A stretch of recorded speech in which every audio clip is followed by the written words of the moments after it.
Discovering Kazakhstan is Jonathan Newell's unbiased view on culture and the mode of life of Kazakh people, on amazing landscapes and architectural masterpieces all over Kazakhstan.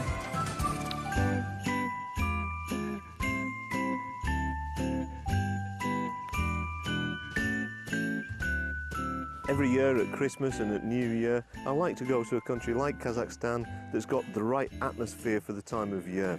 I like to go to places that have got snow, blue sky and maybe some deer. Well, today we're in the Karaganda region of Kazakhstan at a place called Karkaralinsk, and this is a natural protection zone. There's a nature reserve here and we're going to have a look at that now. There's the visitors centres there, the wooden building, and there's a huge zone around here. We're not going to be able to cover it all, of course, but I want to give you that nice winter Christmassy feeling.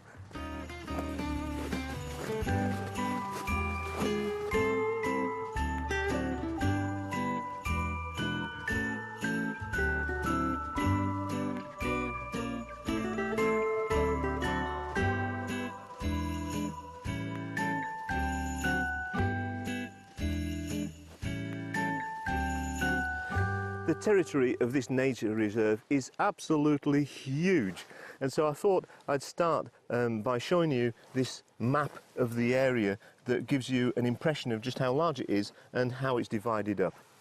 So the territory has actually been divided into 3 different forestry areas. There's a small one here as well.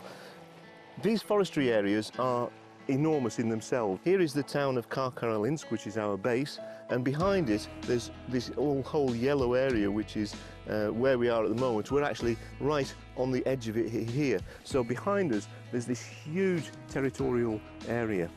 One of the interesting things that they've done with this is to provide a means for the animals to wander freely between these areas. So what they've done is they provided 3 ecological corridors. These corridors go between the 3 zones. There's one here and there's one there. And the corridors go through the steppe territory and allow the animals just to wander as freely as they want, so that as far as they're concerned, there's just one nature reserve.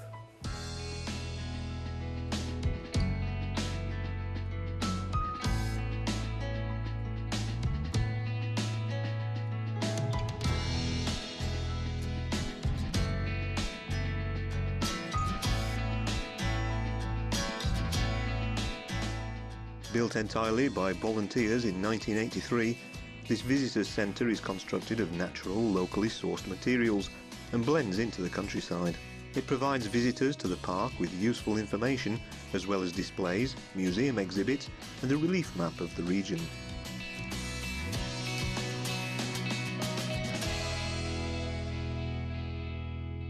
This relief map shows very graphically how the mountains just bubble up out of the steppe, seemingly out of nowhere.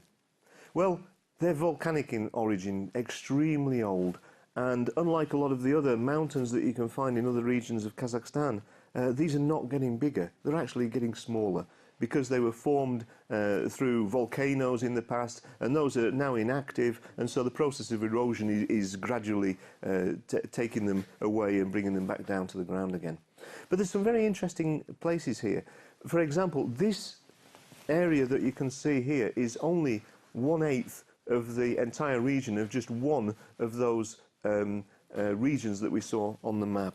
And we are represented by a very tiny little 5-pence piece sized building down in the corner of the map, and you can see how it extends out beyond that. There's one very interesting little lake on the top of one of the mountains there. It's called Shaitan Kol. Shaitan Kol translates to the Devil's Lake, and there's a little legend associated with that. I thought there would be with a name like Devil's Lake. Well, the legend dates back to the turn of the century. At that time, the people of Karkaralinsk, which is the town that's down here, walked up to the lake by a particular route. At one particular time, they tried walking up to the lake and they couldn't find the route. They got completely lost, and they declared that this is because the devil didn't want them to find it. And there were other experiences that were similar to that. Another mountain peak that's got a very interesting name is this mountain peak here, and further towards the left of the map. which is the highest peak in the region at around about 1,400 meters above sea level. This mountain is called the ginger-bearded grandfather's peak, which is a very grand name for it. And the reason that it's called that is because of the way the sun strikes the side of the mountain at sunset. Because of the shape of the mountain and the light falling on it, it gives it this wonderful glow of orange and red, just like a man with a ginger beard.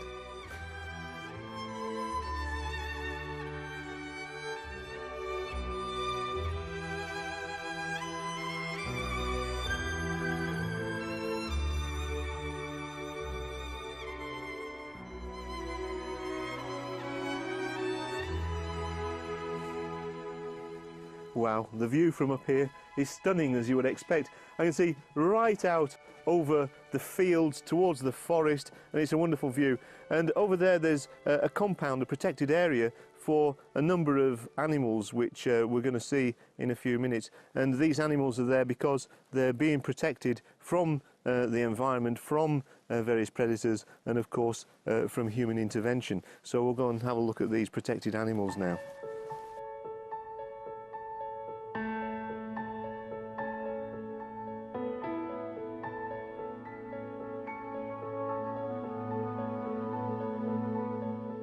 This compound covers a large area, enabling the protected animals to wander around without constraint. They tend to congregate near to the visitors' centre at feeding time, when a ranger arrives with their food. Visitors are also allowed to hand feed the deer, yak and bison with special food. It's a rare and touching sight to see deer and bison feeding from the same trough.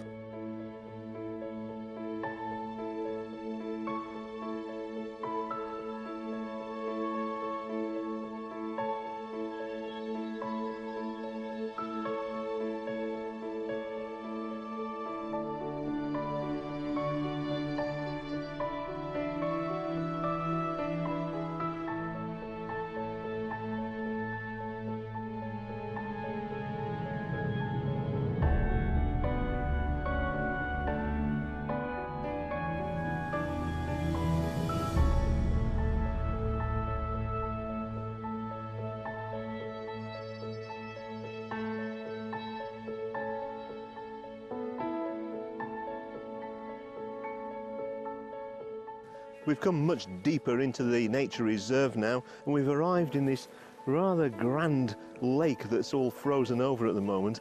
This lake is called Saml, which means light breeze, and it kind of sums the place up really. It's a very light atmosphere here. There's no breeze today, but I can imagine it here in the summer, just a nice cooling breeze, very nice indeed. Well, the lake is part of a recreation zone called Shakhter. Now, why is it called Shakhter? This actually means miner. Well, around this area in the Karaganda region, there are a lot of mines. They mine for coal and also for minerals around here. And a lot of these owners of the mines, they own also recreation zones where they can send the miners to relax during the summer and at other periods of time. Remember, mining is a very tough job. It always has been, and it still is now. And so this is part of the social package of the people who work at the coal face, so that they can come here and rest at the company expense. They don't have to pay for any of this themselves. The volcanic origins of these mountains are clear from the layered structure and strange rock formations on the mountain slopes around the lake. Even in the cold winter, there is an abundance of wildlife on the lake shores and surrounding woods, including this playful red squirrel, proudly displaying its silvery winter fur.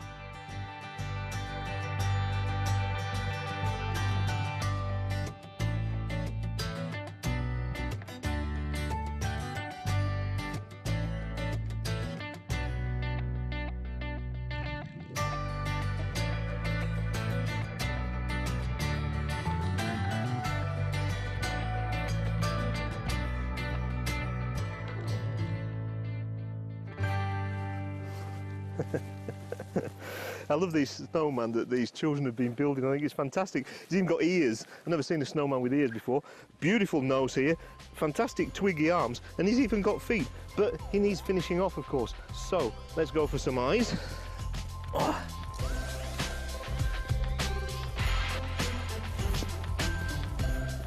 Oh, he's already looking a bit human now. and something for his head. Gorgeous. I think he's lovely, isn't he? Perfect for New Year.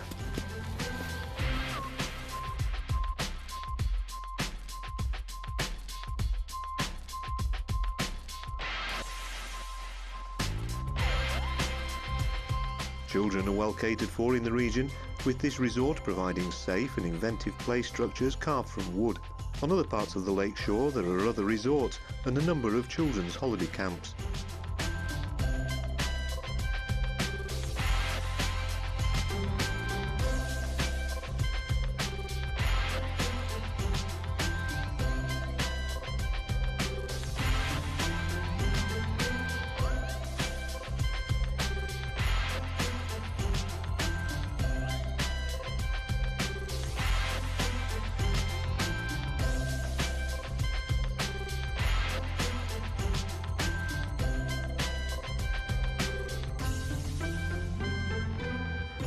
We've come further now into the nature reserve and we've come across this old forester's house. Now, there's only two of these left in Kazakhstan. One of them is in the Bayan-Aul region and this one here in the Karkaralinsk area. It's got a lot of very interesting history. You can see that it's a very interesting style of house and we'll talk a little bit more about that in a few moments. Built in the imperial style of the late 19th and early 20th century, this house is typical of the hunters' lodges that sprang up in forestry areas everywhere in the region, and this is a good example of the architecture, with its lofty roof, wide veranda, high windows and elaborately carved and decorated window surrounds.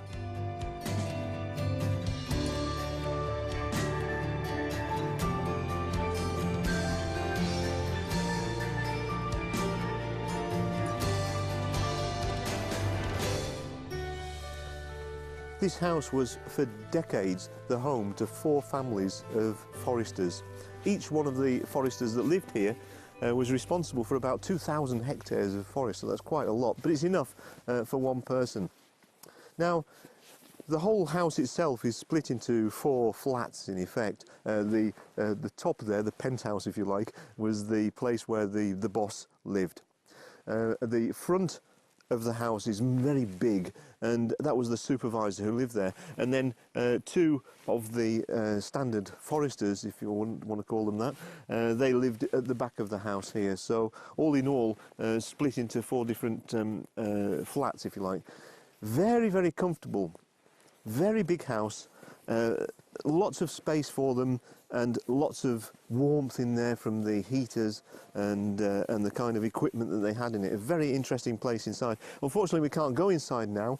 The place has just recently been restored by the government and they're waiting for the government to give it back to the local authorities here so that they can return it to the people, effectively make it into a museum.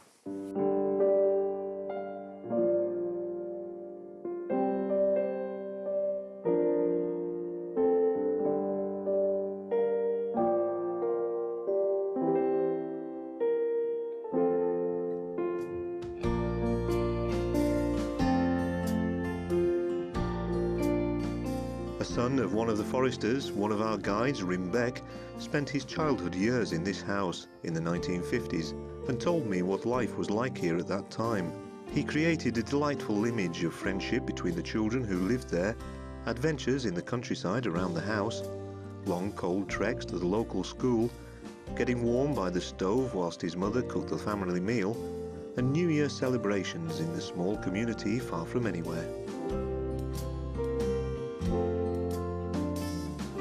We've come to the end of a wonderful day here, surrounded by this gorgeous nature in the Karkaralinsk area in the Karaganda region of Kazakhstan. Well, I hope you'll join us again in 2015 for more explorations around this wonderful country, and I wish you all a very happy New Year. Goodbye.